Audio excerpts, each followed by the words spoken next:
부조와 선지자 제29장 율법에 대한 사단의 적이.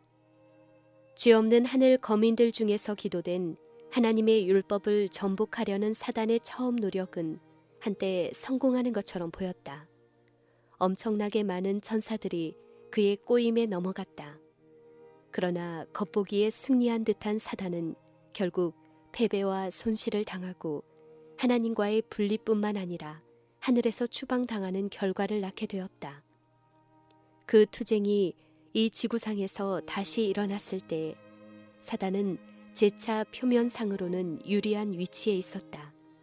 사람들은 범죄로 인하여 그의 포로가 되어 있었고 그들의 나라도 역시 대반역자의 수중에 있었다. 이제 사단에게는 독립국가를 건설해서 하나님과 그분의 아들에게 도전할 길이 열린 것처럼 보였다.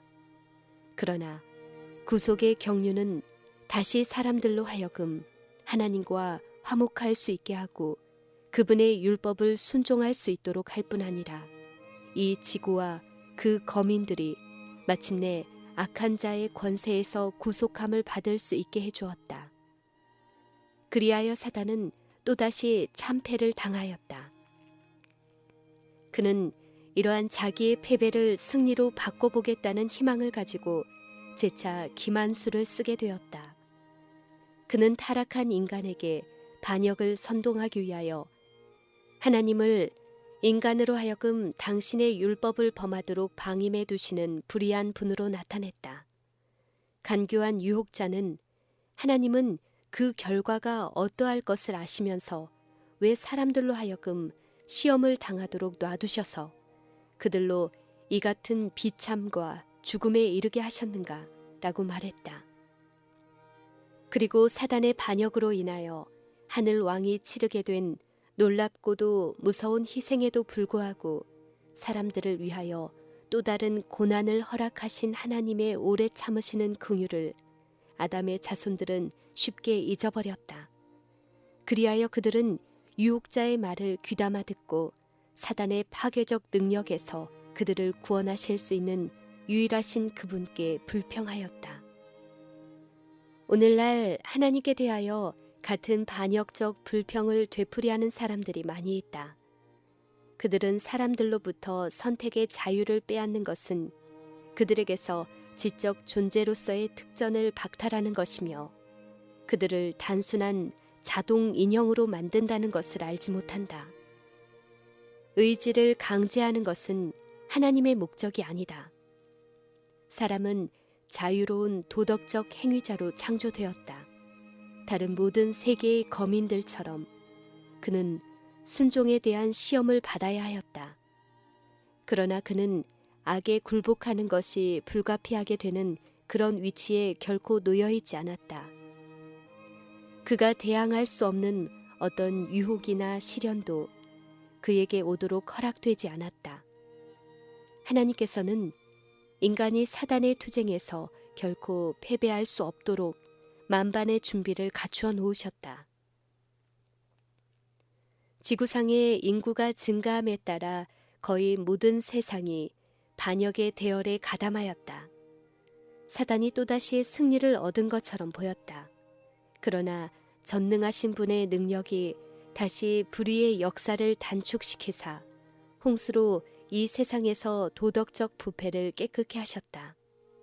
선지자는 주께서 땅에서 심판하시는 때에 세계의 거민이 의를 배움이니이다.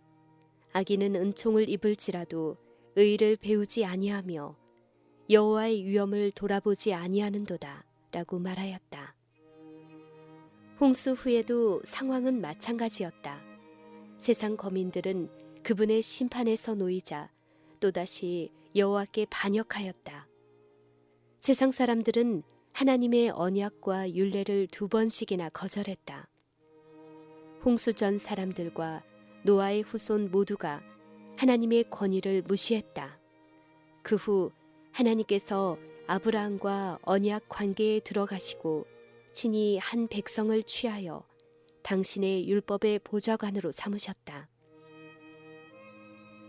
사단은 이 백성을 유혹하여 멸망시키기 위하여 즉시 올무를 놓기 시작했다. 야곱의 자녀들은 이방인과 혼인 계약을 맺고 그들의 우상을 섬기도록 유혹을 받았다. 그러나 요셉은 하나님께 충실하였다. 그의 충성은 참 신앙에 대한 계속적인 증거였다. 사단이 요셉의 형들의 질투심을 이용하여 그를 이방 땅의 노예로 팔리게 만든 것은 이 빛을 꺼버리기 위함이었다. 그러나 하나님께서는 사건들을 지배하셔서 당신께 대한 지식이 애굽 백성들에게도 주어지게 하셨다.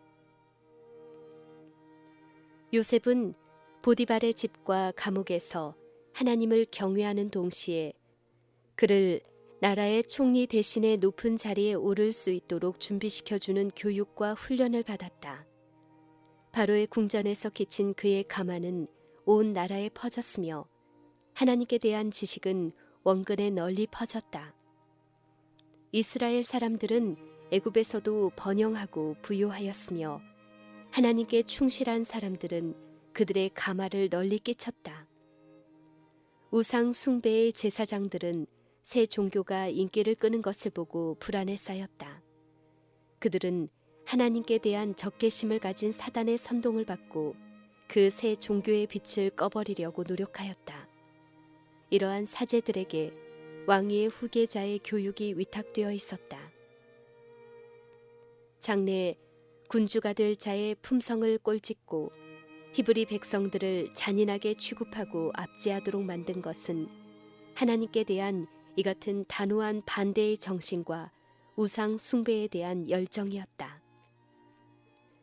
모세가 애굽에서 도망한 후 40년 동안 우상 숭배는 승리한 것처럼 보였다. 해마다 이스라엘 사람들의 희망의 불빛은 희미해져 갔다. 왕과 그의 백성들 모두 그들의 권세를 크게 기뻐하고 이스라엘의 하나님을 조롱하였다. 이러한 정신은 모세와 대결했던 바로에 이르러 최고조에 달했다. 히브리 사람들의 지도자가 이스라엘 하나님 여호와께로부터 온 기별을 가지고 왕의 앞에 섰을 때에 그가 여호와가 누구간데 내가 그 말을 듣고 나는 여호와를 알지 못하니라고 한 말은 참 하나님에 관한 무지가 아니라 하나님의 능력에 대한 도전이었다. 바로가 하나님의 명령을 반대한 것은 처음부터 끝까지 무지의 결과가 아니라 그분에 대한 증오와 도전의 결과였다. 애굽 사람들이 그처럼 오랫동안 하나님께 대한 지식을 거절하였으나 여호와께서는 여전히 그들에게 회개할 기회를 주셨다. 요셉의 시대에는 애굽이 이스라엘 백성들의 피난처였다. 하나님께서는 애굽 사람들이 당신의 백성들에게 베풀어준 친절을 인하여 영광을 받으셨다.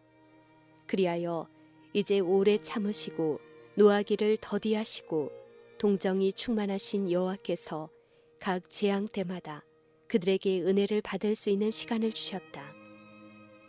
그들이 섬겨오던 바로 그 대상물들로 말미암아 괴롭힘을 받은 애굽 사람들은 여호와의 권능의 증거를 보았고 원하는 사람들은 하나님께 복종하여 그분의 재앙을 면할 수 있었다. 왕의 고집과 완고함은 하나님에 관한 지식을 널리 퍼지게 해서 애굽 사람들 중 많은 사람들이 하나님을 섬기게 만드는 결과를 가져왔다.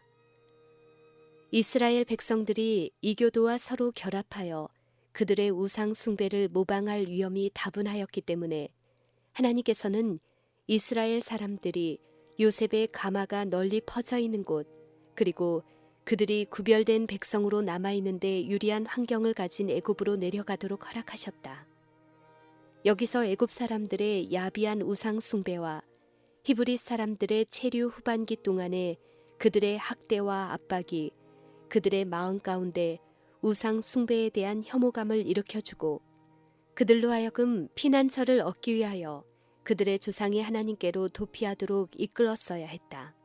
바로 이와 같은 하나님의 섭리를 사단은 자신의 목적을 달성하는 방편으로 삼았다. 그는 이스라엘 백성들의 마음을 어둡게 하고 이교도인 그들의 주인들의 관습을 모방하도록 이끌었다. 애굽인들이 동물을 미신적으로 숭배하는 까닭에 히브리인들은 종살이하는 동안 희생 제물을 바치는 것이 허락되지 않았다. 그리하여 그들의 마음은 이러한 제사로 말미암아 크신 희생 제물이신 분께로 향하지 못하였으며 그들의 믿음은 약해졌다. 이스라엘이 해방될 때가 이르렀을 때 사단은 하나님의 목적을 좌절시키려고 노력하였다. 그는 200만 명 이상 되는 큰 백성을 무지와 미신 가운데 붙잡아 두기로 결심하였다. 하나님께서 당신의 뜻에 관한 지식을 세상에 나타내시기 위하여 한 백성을 축복하시고 번성하게 하사 지상에서 강대한 국가가 되게 하시기로 약속하고 그 백성을 당신의 율법의 수호자로 삼으시고자 하셨다. 그런데 사단은 바로 이 백성들의 마음에서 하나님께 대한 기억을 말살시킬 목적으로 그들을 어두움과 속박 가운데 붙들어 두고자 했다. 왕의 앞에서 기적이 행해졌을 때 사단은 그 기적들의 영향력을 없애고 바로가 하나님의 최상권을 인정하고 그분의 명령에 복종하지 못하게 하기 위하여 그 장소에 와 있었다. 사단은 하나님의 역사를 위조하고 그분의 뜻에 항거하기 위하여 혼신의 힘을 기울였다. 그러나 그의 이러한 기도의 결과는 하나님의 능력과 영광이 더 크게 나타날 수 있는 길을 열어주고 이스라엘 사람들과 온 애굽인들에게 참되시고 살아계신 하나님의 존재와 주권을 더 분명하게 해줄 뿐이었다. 하나님께서는 당신의 위대하신 능력을 나타내시고 애굽의 모든 신들을 심판하심으로 이스라엘을 구원하셨다. 그 백성으로 즐거이 나오게 하시며 그 택하신 자로 노래하며 나오게 하시고 이는 저희로 그 율례를 지키며 그 법을 좇게 하려 하심이로다. 저들을 좋은 땅으로 인도하시기 위하여 하나님께서 그들을 노예 상태에서 구원하셨다. 그 땅은 그들이 원수에게서 피하여 그분의 날개 그늘 아래 거할 수 있도록 하나님께서 섭리로 준비하신 땅이었다. 그분께서는 저들을 당신께로 인도하여 그분의 영원하신 팔로 그들을 안아주고자 하셨다. 그리고 그들에게 베푸신 그분의 모든 선하심과 자비하심에 대한 보답으로 살아계신 하나님 외에 다른 신들을 섬기지 말 것과 지상에서 그분의 이름을 높이고 영화롭게 할 것이 그들에게 요구되었다. 애굽에서 노예 생활을 하는 동안 많은 이스라엘 사람들이 하나님의 율법의 지식을 대부분 잊어버리고 그 교훈에 이교의 풍속과 유전을 섞었다. 하나님께서는 그들을 신의 광야로 인도해내시고 거기서 당신의 친음성으로 당신의 율법을 선포하셨다. 사단과 악한 천사들도 그곳에 와 있었다.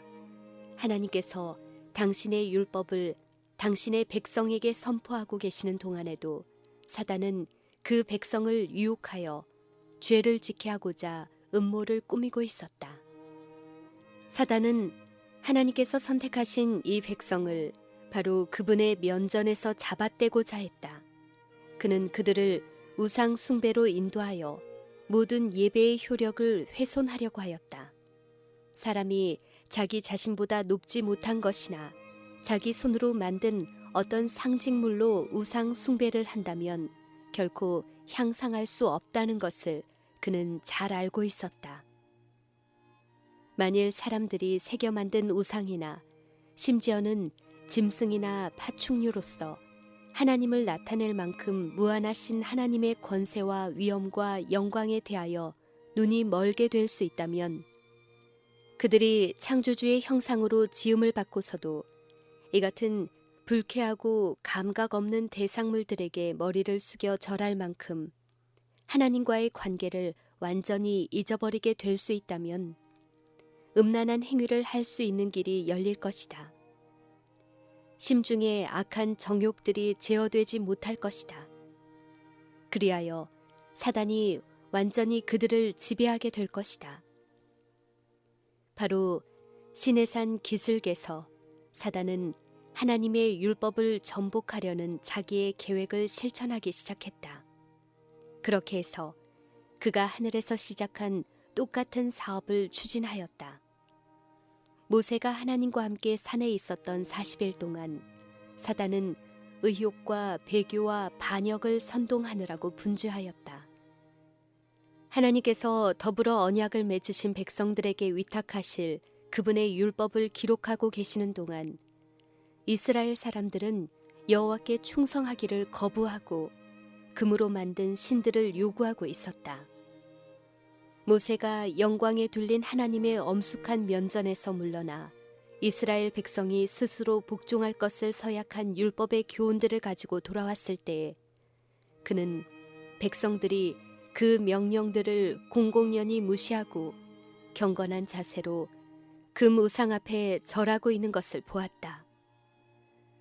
사단은 이처럼 이스라엘로 하여금 담대히 여호와를 멸시하고 모독하게 만듦으로 그들을 멸망시키려고 계획하였다. 백성들이 그처럼 완전히 타락했다는 것을 스스로 보여주고 하나님께서 그들에게 수여하신 모든 특권과 축복들까지 잊어버릴 뿐 아니라 그들 스스로 엄숙하게 반복했던 충성의 맹세까지 잊어버렸기 때문에 하나님께서 그들과 절연하시고 그들이 멸망하도록 버려두실 것이라고 그는 믿었다. 그리하여 아브라함의 후손 곧 살아계신 하나님께 대한 지식을 보존할 약속의 자손과 그 자손을 통하여 그분이 오셔서 사단을 정복하시기로 되어 있는 참 후손의 근절이 확실하게 될 것이다. 큰 반역자는 이스라엘을 멸망시켜서 하나님의 목적을 좌절시키기로 계획하였다. 그러나 그는 다시 패배하였다. 비록 그들이 그처럼 죄가 많았지만 이스라엘 백성은 멸망당하지 않았다. 고집스럽게 사단의 편에 가담했던 사람들은 죽임을 당했지만 겸비하고 회개한 백성은 자비롭게 용서되었다. 이 범죄의 역사는 우상 숭배의 흉악함과 그 형벌을 증언하시는 동시에 하나님의 공의와 오래 참으시는 은혜에 대한 영원한 증거가 될 것이다. 온 우주가 시내산 밑에서 일어난 이 장면을 목격하였다. 두 개의 통치 방식에서 하나님의 정부와 사단의 정부 사이에 현저한 대조가 보였다. 다시 한번 죄 없는 다른 세계의 주민들은 사단의 배도의 결과와 만일 그가 지배권을 행사하게 허락되었다면 그가 하늘에 세웠을 정부가 어떤 종류의 것임을 볼 수 있게 되었다. 사단은 사람들로 하여금 둘째 계명을 범하게 하여 거룩한 존재이신 하나님에 대한 개념을 저하시키려고 하였다. 넷째 계명을 제거함으로 그는 사람들로 하여금 완전히 하나님을 잊어버리게 하려고 했다. 이교의 신들을 버리고 하나님을 경외하고 당신을 경배하라는 하나님의 요구는 그분께서 창조주이시며 다른 모든 존재들이 생존을 그분께 빚지고 있다는 사실에 기초를 두고 있다. 성경에는 그 사실이 이와 같이 제시되어 있다. 예언자 예레미야는 여호와는 참 하나님이시오 사시는 하나님이시오 영원한 왕이시라. 천지를 짓지 아니한 신들은 땅 위에서 이 하늘 아래서 망하리라 하라. 여호와께서 그 권능으로 땅을 지으셨고 그 지혜로 세계를 세우셨고 그 명철로 하늘을 펴셨으며 사람마다 우준하고 무식하도다. 금 장색마다 자기의 조각한 신상으로 인하여 수치를 당하나니 이는 그 부어 만든 우상은 거짓이요 그 속에 생기가 없음이라. 그것들은 헛것이요 망령되이 만든 것인즉 징벌하실 때에 멸망하실 것이나 야곱의 분깃은 이같이 아니하시니 그는 만물의 조성자요 라고 말한다. 하나님의 창조의 능력의 기념일인 안식일은 하나님께서 천지의 조성자임을 지적한다. 그런 고로 안식일은 그분의 존재에 대한 계속적인 증거이며 그분의 위대하심과 그분의 지혜와 그분의 사랑을 상기시켜주는 방편이다. 안식일이 항상 신성하게 준수되어 왔었더라면 무신론자나 우상 숭배자가 결코 생겨날 수 없었을 것이다. 에덴에서 기원된 안식일 제도는 이 세상만큼이나 오래되었다. 창조 이후에 모든 부조들이 그날을 준수하였다. 애굽에서 종살이하는 동안에 그들의 감독들은 이스라엘 사람들에게 안식일을 범하도록 강요했다. 그리하여 그들은 그날의 신성성에 대한 지식을 대부분 잊어버렸다. 시내산에서 율법이 선포되었을 때 넷째 계명의 맨 처음 말은 안식일이 그때에 제정되지 않았다는 것을 나타낸다. 안식일을 기억하여 거룩히 지키라. 하나님께서는 안식일의 기원이 창조 당시로 거슬러 올라간다고 지적하신다. 사단은 사람들의 마음에서 하나님을 지워버리기 위하여 이 큰 기념물을 파괴시키기로 마음먹었다. 사람들이 그들의 창조주를 잊어버리도록 만들 수 있다면 그들은 악의 세력을 저항하고자 전혀 노력하지 않을 것이며 그들은 확실하게 사단의 밥이 될 것이다. 하나님의 율법에 대한 증오심으로 사단은 십계명의 매 조항에 대한 싸움을 추진시켜 나갔다. 만민의 아버지이신 하나님께 대한 사랑과 충성의 대원칙에는 자식으로서의 사랑과 순종의 원칙이 밀접히 관계되어 있다. 부모의 권위를 멸시하면 얼마 안 가서 하나님의 권위를 멸시하기에 이를 것이다. 그런 까닭에 사단은 다섯째 계명의 의무를 약화시키려고 노력하고 있다. 이방 백성 중에는 이 계명이 분부하고 있는 원칙이 거의 유의되지 않았다. 많은 국가에서 부모들이 스스로 자신들을 부양할 수 없는 연령에 달하면 그들을 즉시 유기하거나 죽였다. 가정에서 어머니는 거의 존경을 받지 못하였고 남편이 죽은 후에는 장남의 권위에 복종하도록 요구되었다. 모세는 자식의 도리로서 부모님께 복종하도록 명하였다. 그러나 여호와를 떠났을 때에 이스라엘 백성들은 다른 계명들과 마찬가지로 다섯째 계명도 무시하게 되었다. 사단은 처음부터 살인한 자였으며 인류를 지배할 권세를 얻자마자 그는 인간들로 상호간에 미워하고 죽이도록 선동했을 뿐 아니라 더 대담하게 하나님의 권위에 도전하기 위하여 그는 여섯째 계명에 대한 범죄를 그들의 종교의 한 부분으로 만들었다. 하나님의 속성에 대한 왜곡된 개념으로 말미암아 이교의 민족들은 그들의 신들의 은총을 얻는데 인간 재물이 필요하다고 믿게 되었다. 그리하여 여러 가지 형태의 우상 숭배하에서 매우 끔찍스러운 잔인한 행위들이 저질러졌다. 그 중에는 그들의 자녀들을 우상들 앞에서 불 가운데로 지나가게 하는 관습이 있었다. 만일 이러한 사람 중에 하나가 이와 같은 불 가운데서 해를 입지 않고 나오게 되면 백성은 그들의 헌물이 간압되었다고 믿었고 이와 같이 구원받은 사람은 신들에게 특별한 총애를 받았다고 생각하여 은전이 많이 주어지고 그때 이후부터는 높이 존경을 받았다. 그리고 아무리 흉악한 범죄를 저질러도 그는 결코 형벌을 받지 않았다. 그러나 불을 통과하다가 화상을 입은 사람은 그의 운명이 결정되었다. 신들의 분노는 희생자의 생명을 취함으로만 진정될 수 있다고 믿어졌기 때문에 그는 희생 제물로 바쳐졌다. 이스라엘 사람들 중에서도 큰 배교가 있었을 때에는 이러한 가증한 일들이 다소 행해졌다.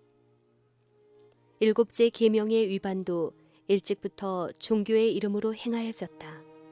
가장 음탕하고 가증한 의식들이 이방인들의 예배의 일부가 되어 있었다.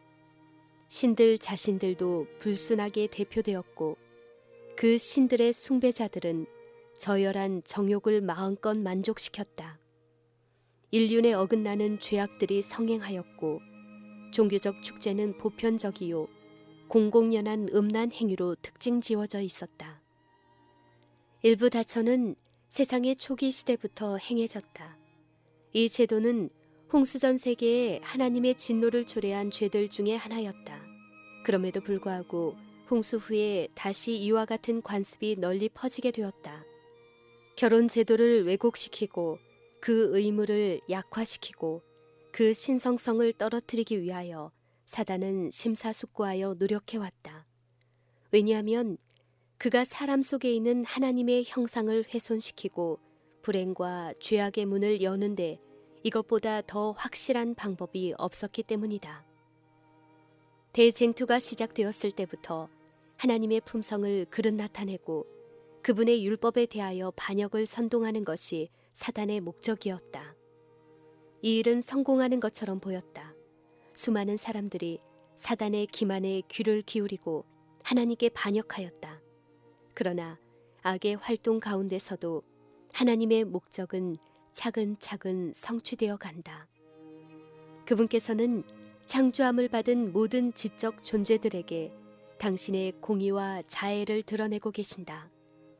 사단의 유혹으로 말미암아 전 인류가 하나님의 율법의 범법자들이 되었지만 그분의 아들의 희생으로 말미암아 그들이 다시 하나님께로 돌아갈 수 있는 길이 열렸다.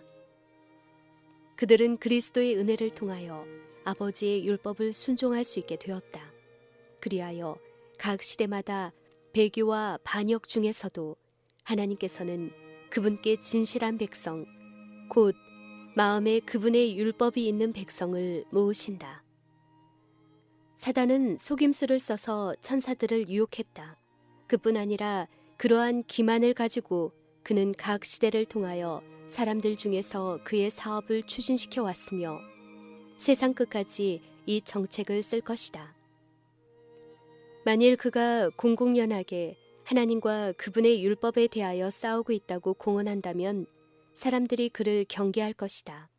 그러나 그는 자신을 변장하고 진리의 오류를 뒤섞는다. 가장 위험한 형태의 거짓은 진리와 혼합되어 있는 거짓이다. 영혼을 사로잡고 파멸시키는 오류는 이렇게 해서 받아들여지게 된다. 이 방법으로 사단은 세상 사람들을 자기 편으로 끌어들인다. 그러나 그의 승리가 영원한 패배로 끝날 날이 다가오고 있다. 반역에 대한 하나님의 취급하심이 그토록 오랫동안 은밀하게 수행되어 온 일의 정체를 완전히 폭로시키게 될 것이다. 사단의 통치의 결과, 곧 하나님의 율법을 도외시한 결과가 창조함을 입은 모든 지적 존재자들의 목전에 나타날 것이다. 그때 하나님의 율법은 온전히 옹호될 것이다. 하나님께서 하신 모든 일은 그분의 백성의 영원한 행복과 그분이 창조하신 모든 세계들의 행복을 염두에 두고 행해져 왔다는 것을 보게 될 것이다. 사단 자신도 온 우주가 보는 데서 하나님의 정부의 공의와 그분의 율법의 의로움을 고백할 것이다. 불어난 장래에 하나님께서 모욕당한 당신의 권위를 옹호하기 위하여 일어나실 것이다. 여호와께서 그 처소에서 나오사 땅의 거민의 죄악을 벌하실 것이라. 그의 임하는 날을 누가 능히 당하며 그의 나타나는 때에 누가 능히 서리요. 이스라엘 백성들은 그들의 죄 때문에 하나님께서 당신의 율법을 선포하시려 시내산에 강림하실 때 그분의 임재에 불타는 영광으로 소멸되지 않도록 그 산에 접근하는 일을 금지당했다. 하나님의 율법을 선포하시기 위하여 선택된 장소에 이와 같은 그분의 능력의 현현이 있었거늘 이 신성한 법령들을 집행하시러 오실 때 그분의 법정은 얼마나 두렵겠는가. 그분의 권위를 유린한 사람들이 최후의 보응의 그 큰 날에 그분의 영광을 어떻게 견딜 수 있을까? 시내산의 공포는 백성들에게 심판의 광경을 보여주기 위함이었다. 나팔 소리는 하나님과 만나도록 이스라엘 백성들을 소집하였다. 이와 같이 천사장의 소리와 하나님의 나팔이 온 세상에 흩어져 있는 산자와 죽은 자를 그들의 심판자 앞으로 소집할 것이다. 아버지와 아들은 천사들의 무리에 호위되어 산 위에 나타나셨다. 큰 심판의 날에는 그리스도께서 아버지의 영광으로 그 천사들과 함께 오실 것이다. 그분은 그때에 당신의 영광의 보좌에 앉으실 것이며 그분 앞에 모든 민족들이 모일 것이다. 거룩하신 분께서 시내산에 나타나셨을 때 여호와의 영광은 온 이스라엘 백성에게 소멸하는 불같이 보였다. 그러나 그리스도께서 당신의 거룩한 천사들과 함께 영광으로 오실 때에 온 세상은 그분의 임재로 말미암는 무서운 빛으로 불타게 될 것이다. 우리 하나님이 임하사 잠잠치 아니하시니 그 앞에는 불이 삼키고 그 사방에는 광풍이 불리로다. 하나님이 그 백성을 판단하시려고 윗하늘과 아래 땅에서 반포하시리라.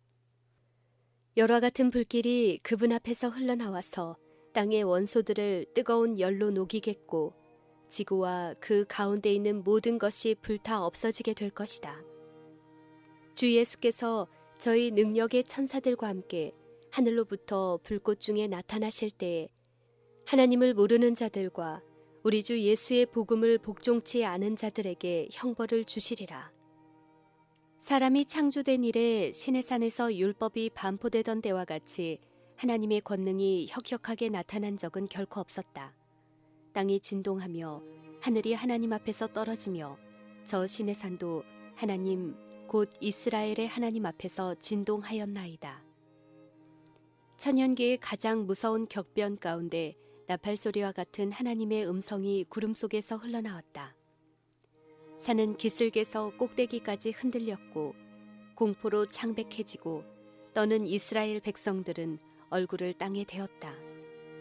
당신의 음성으로 땅을 흔든 여호와께서는 내가 또 한 번 땅만 아니라 하늘도 진동하리라고 선언하셨다. 성경에는 여호와께서 높은 데서 부르시며 그 거룩한 처소에서 소리를 발하시니 하늘과 땅이 진동되리로다 라고 기록되었다. 다가오는 그 큰 날에는 하늘 자체가 종이축이 말리는 것 같이 떠나갈 것이다. 모든 산들과 섬들이 제자리에서 옮겨질 것이다. 땅이 취한 자같이 비틀비틀하며 침망같이 흔들리며 그 위에 죄악이 중함으로 떨어지고 다시 일지 못하리라.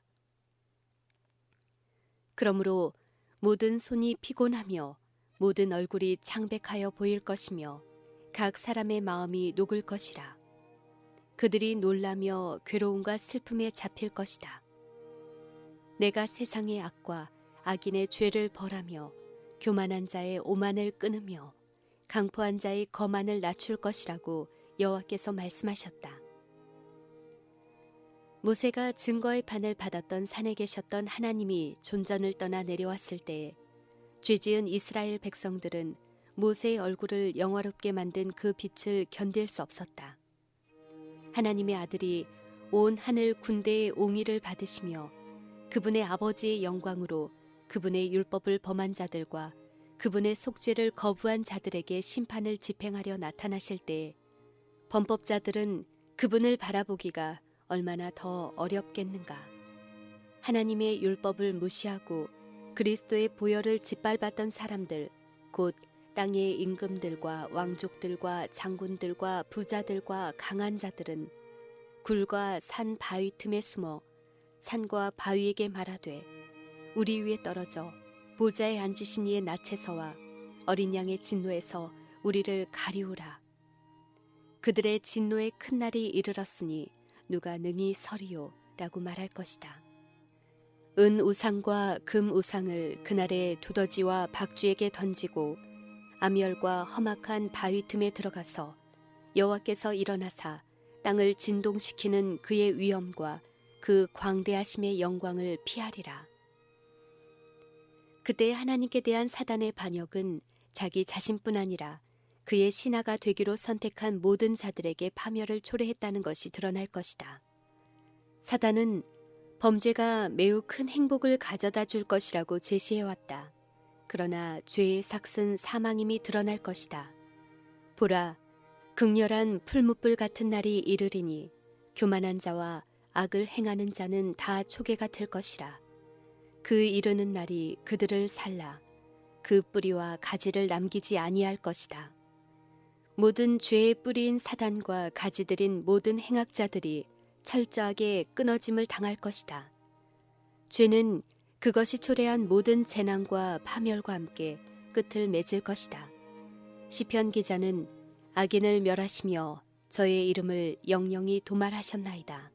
원수가 끊어져 영영히 멸망하였나이다 라고 말한다. 그러나 하나님의 심판의 폭풍 중에서도 하나님의 자녀들은 두려워할 이유가 전혀 없다. 여호와는 내 백성의 피난처, 이스라엘 자손의 산성이 되리로다. 하나님의 율법을 범한 자들에게 공포와 멸망을 가져오는 그날이 순종하는 자들에게는 말할 수 없는 영광스러운 즐거움을 가져다 줄 것이다. 여호와께서는 나의 성도를 내 앞에 모으라. 곧 제사로 나와 언약한 자니라 하시도다. 하늘이 그 공의를 선포하리니 하나님 그는 심판장이시미로다 라고 말씀하셨다. 그때 너희가 돌아와서 의인과 악인이며 하나님을 섬기는 자와 섬기지 아니하는 자를 분별하리라. 의를 아는 자들아, 마음에 내 율법이 있는 백성들아, 너희는 나를 들으라. 보라, 내가 비틀거름치게 하는 잔을 내 손에서 거두어서 너로 다시는 마시지 않게 하리라. 너희를 위로하는 자는 나연을 너는 여호와를 어찌하여 잊어버렸느냐. 산들은 떠나며 작은 산들은 옮길지라도 나의 인자는 내게서 떠나지 아니하며 화평케 하는 나의 언약은 옮기지 아니하리라. 너를 긍휼히 여기는 여호와의 말이니라. 위대한 구속의 경륜은 이 세상이 완전히 하나님의 은총을 다시 회복하는 결과를 가져온다. 죄로 잃어버렸던 모든 것이 회복된다. 사람뿐 아니라 지구도 구속함을 받아 순종하는 사람들의 영원한 거처가 된다. 6,000년 동안 사단은 지구를 계속 점유하기 위하여 분투해왔다. 이제 지구를 창조하신 하나님의 본래의 목적이 성취된다. 지극히 높으신 자의 성도들이 나라를 얻으리니 그 누림이 영원하고 영원하리라. 해 돋는 데서부터 해 지는 데까지 여호와의 이름이 찬양을 받으시리로다. 그날에는 여호와께서 홀로 하나이실 것이요 그 이름이 홀로 하나이실 것이며 여호와께서는 천하의 왕이 되시리라. 성경은 여호와여 주의 말씀이 영원히 하늘에 굳게 섰사오며 그 법도는 다 확실하니 영원 무궁히 정하신 바라고 말한다. 사단이 미워하고 멸하고자 노력해온 거룩한 율법은 죄 없는 우주 전역에서 높임을 받게 될 것이다. 그리고 땅이 싹을 내며 동산이 거기 뿌린 것을 움트게 함같이 주 여호와께서 의와 찬송을 열방 앞에 발생하게 하시리라.